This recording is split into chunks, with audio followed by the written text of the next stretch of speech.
Alright, we're about to leave Dunners. We're gonna go through this channel again. I can't believe I actually came in here, especially in the conditions that I had.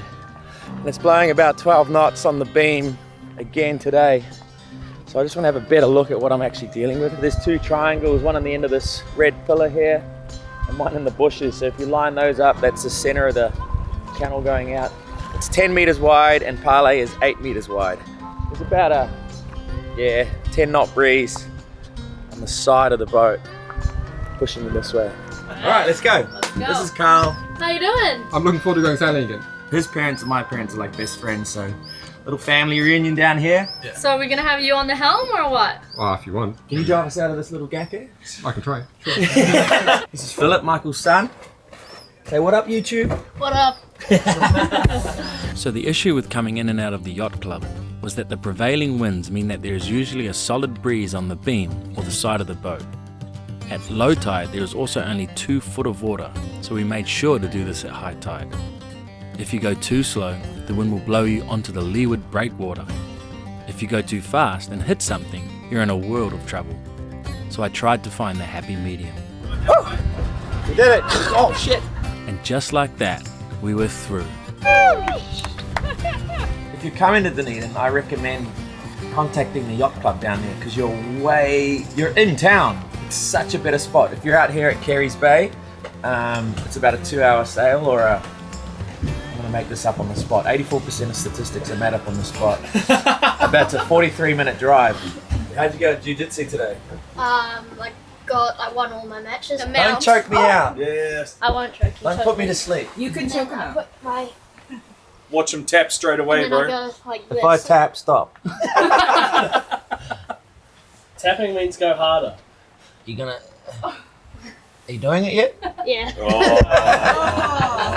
We anchored at Aramoana Bay at the entrance to the Dunedin Channel and said goodbye to our friends before leaving right before dark.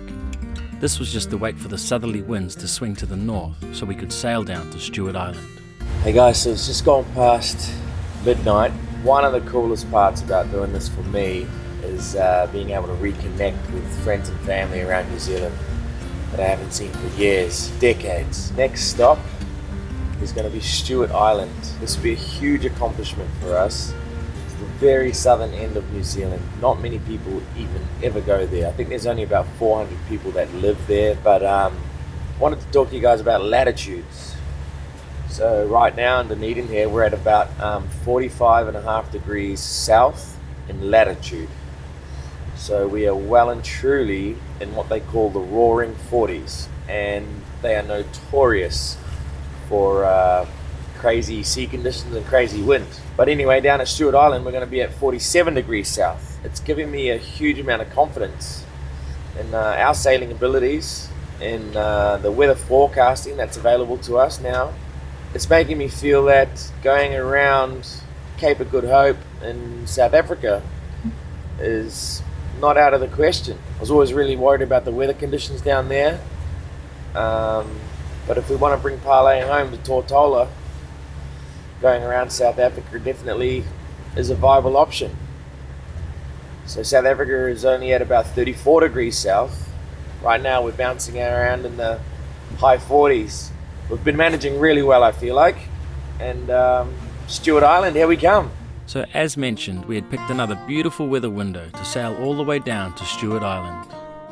I feel like passage planning in these areas is a compromise between being patient but also just picking up the anchor and taking advantage of a couple of calm days, because anything outside of the 3-day weather forecast has been extremely inaccurate, so you never really know what's around the corner. Good morning, guys. It is 7 a.m. and Katie and I just started our shift for the morning. Beautiful sunrise, and we're finally waking up to seeing land. We're at Stewart. Can't believe it. We've talked about this for quite a while now, and we were a bit unsure whether we would actually make it all the way down here. So it feels pretty exciting. This is the southernmost tip of New Zealand, and it feels kind of crazy to say that we've done the entire stretch of the East Coast. So that's definitely an accomplishment.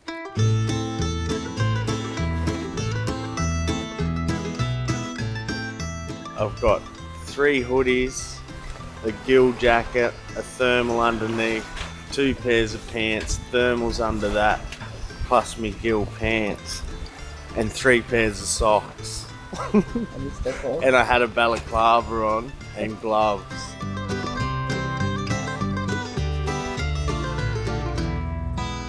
We are almost at Stewart Island. That is the top to the bottom of New Zealand, almost completely done. We've also been told where we can have a good chance of seeing some great white sharks. So there's a place called Edwards Island. It's just there, 7 miles away. And that's where they do the cage diving. So I don't know how I feel about all of this. The local divers obviously aren't too happy because the great white sharks are now associating boats with food. And the commercial Paua divers and all that obviously aren't too keen on going out to these spots in their boats, jumping in to dive for power and whatever, and having these great white sharks come up to them thinking that they're gonna get some food. But we'll just cruise in there, see if we see something coming straight past it on the way in. So let's have a look. Oh my god, I can't believe we might see a great white in real life. I'm staying safe on this boat. By the way, this is Fovo Strait. This is probably the gnarliest stretch of water that New Zealand has. It's not uncommon for a 10-meter wave to be coming through here, and when you got a 3-knot current against that, you don't want to be out here. So ironically, we're coming through and it's like a lake. So I don't know if we're getting lucky or we're just doing good passage planning, but again, it's just been perfect timing.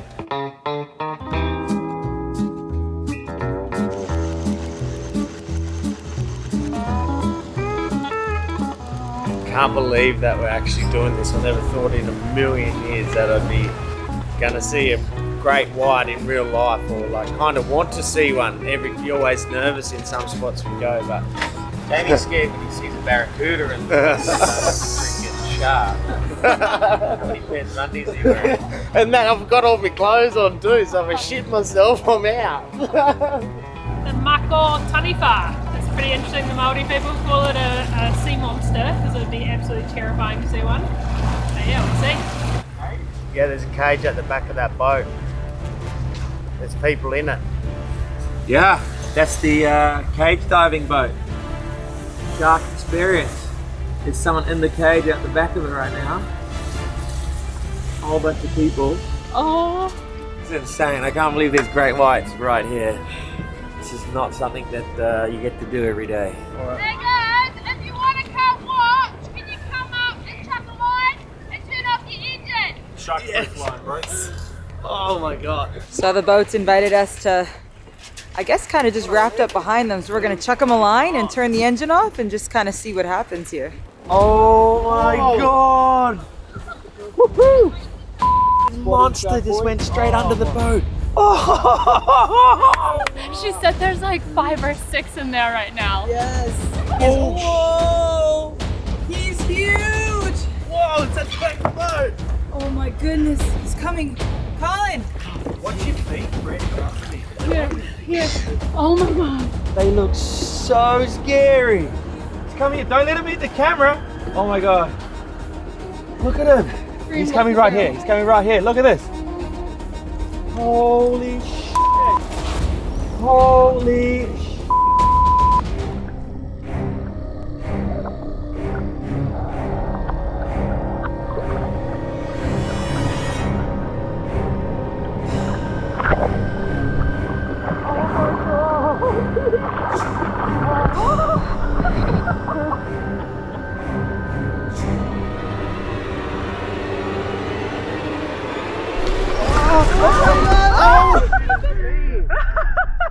I didn't see it.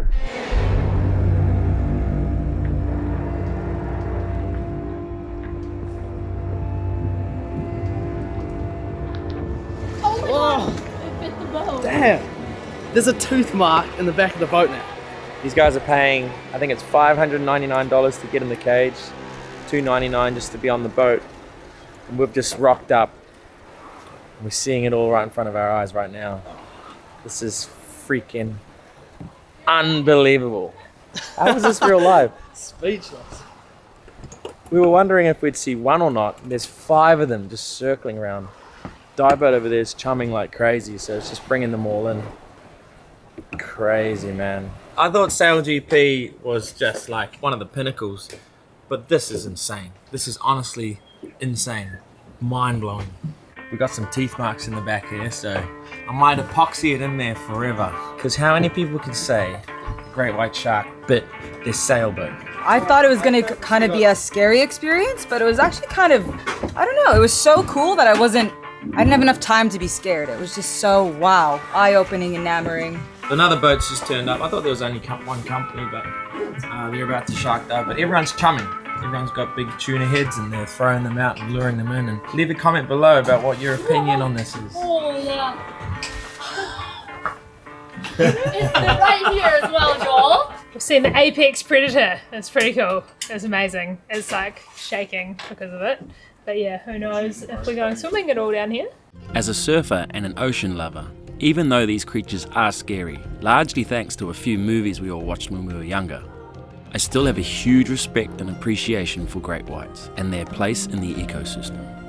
I don't believe that humans are on their menu, and most of the attacks are a case of mistaken identity. But this was definitely not the time or place to test that theory. And in fact, it was all just a little overwhelming, to be honest. It's hard to describe. It doesn't actually feel like real life. It feels like you're watching TV or you're part of some weird movie. Because what we just did then is unheard of. I actually haven't heard of anyone that's done that on their sailboat before. As usual, I have to pinch myself. This is insane. And to think that later in this episode we get in the water looking for Paua or abalone for the rest of the world, which was only 2 miles from where we saw the great whites. Oh, if you're new here and you like what you see, hit the old subscribe button for a new video every single Sunday. Anyway, now we're going to the Stewart Island, actual Stewart Island. I'm going to go to into the Patterson Inlet and go see an old whaling station. The Maori people were living here in the 1300s. Can you imagine living here in these elements? But there was an abundance of fish and birds and everything to eat, so they were thriving. And then the Europeans came here in the 1900s, but they were whaling. So there's an old whaling station here, which is pretty sort of surreal to see, I heard. So we'll check that out. Not a bad day.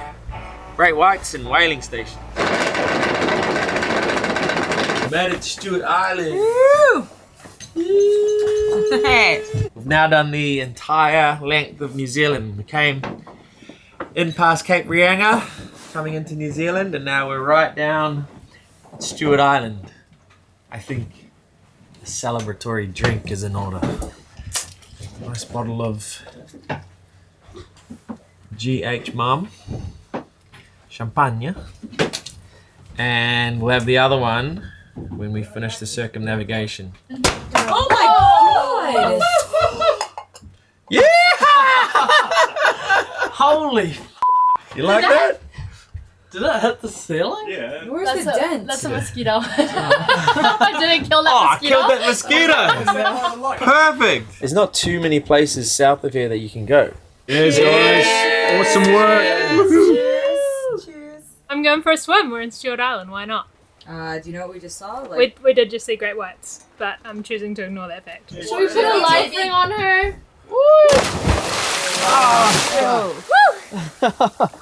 Oh, it was so good though. Recommended. We were so excited to be here that we wasted no time heading off to explore. We had a spring in our step as the excitement of actually making it all the way down to Stewart Island overwhelmed us. Only a very small handful of sailboats ever make it this far south, so we were all smiles for what we had accomplished. Could be Kiwis in the bush here. They're running around in the daytime. At the night time, you have to be very quiet and graceful.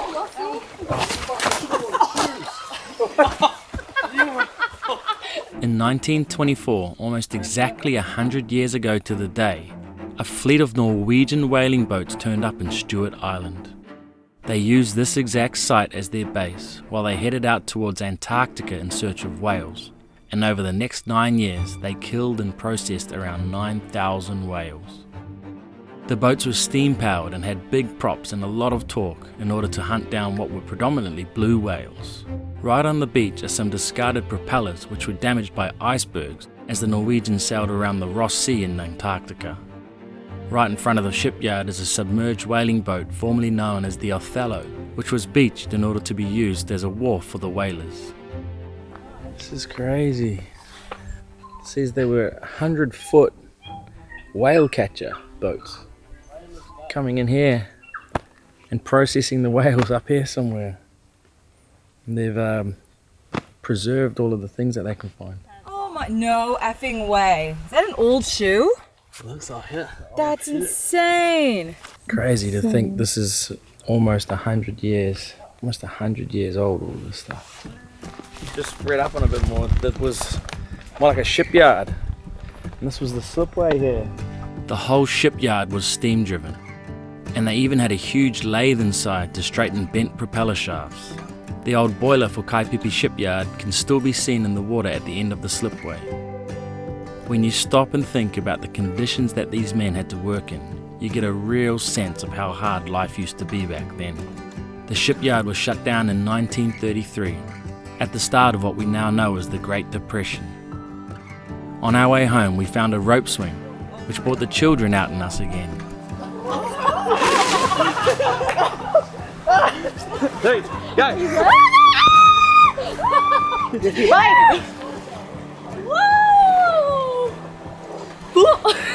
Jamie.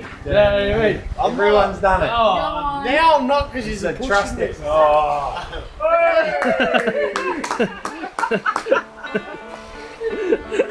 your foot in it. No, don't trust yourself.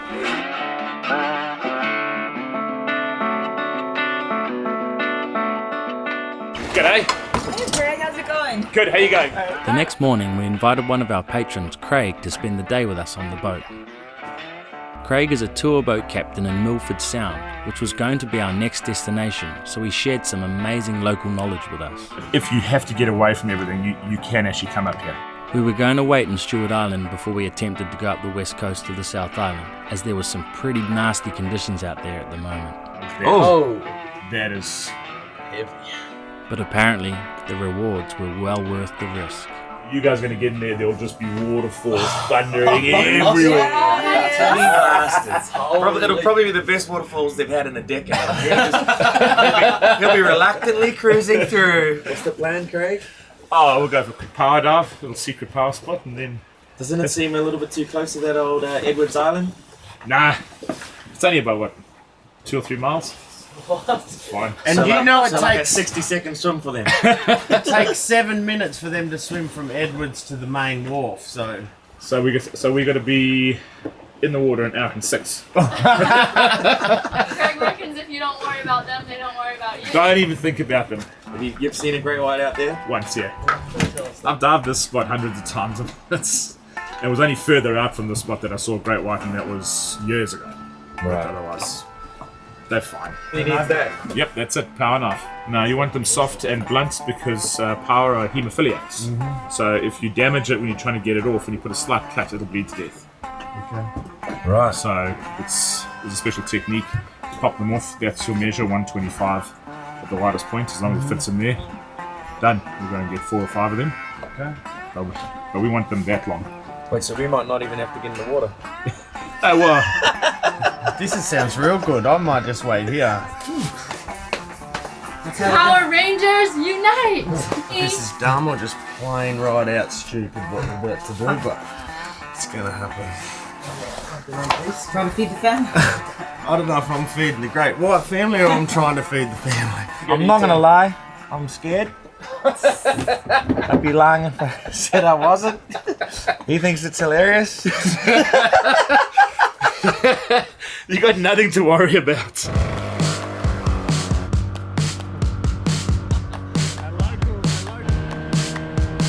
So what's the trick to popping them off? Don't touch them with your hands. As soon as you touch them, they suck down. You never get them off. So you just come up and you just go bang and just stand underneath. Right. And they'll just pop off. A lot of the commercial guys will have on the back of their mask a strap over there that has an eye on it, and they'll put an eye on the back of their wetsuit and on their fins. Big eye like that. So you look like a big predator, just for the sharks. It's reassuring. But that's not around here. That's when You got an eye here. The water was absolutely freezing, but there was power literally everywhere you looked. Oh, so God, I got a headache. There we go. Oh, that's well legal. Gotta go. Cool. So we took turns knocking a few off the rocks, which wasn't too tough as long as you get in quick before they suck down on the rock. But for some reason, we were in quite a hurry to get back into the dinghy. 2 miles that way. 2 miles is Edwards Island. What a disconcerting feeling. The water's like a hot tub. Took me like 8 attempts. If I can scrape my fingers. There we go. Wow. Some nice shells. They have a little beak up the front here. Really? And they chew away at all the seaweed. I'm going to get ridiculed for this because there's so many different ways of preparing Paua. I like to drown them first and then shuck them and then we beat them. It just tenderizes them, otherwise it's like eating a rubber boot. Walk with your hammer. It's going to work pretty well, that actually. It's going to be perfect. Put your thumb underneath here, if I can get it in there. Just put your thumb underneath there and just pop. So it just pops the main muscle and then hold it down there. And the gut bag stays behind. And then just pop out the beak. That's it, done.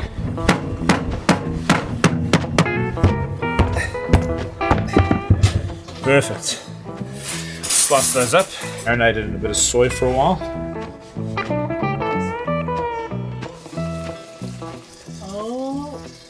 Oh.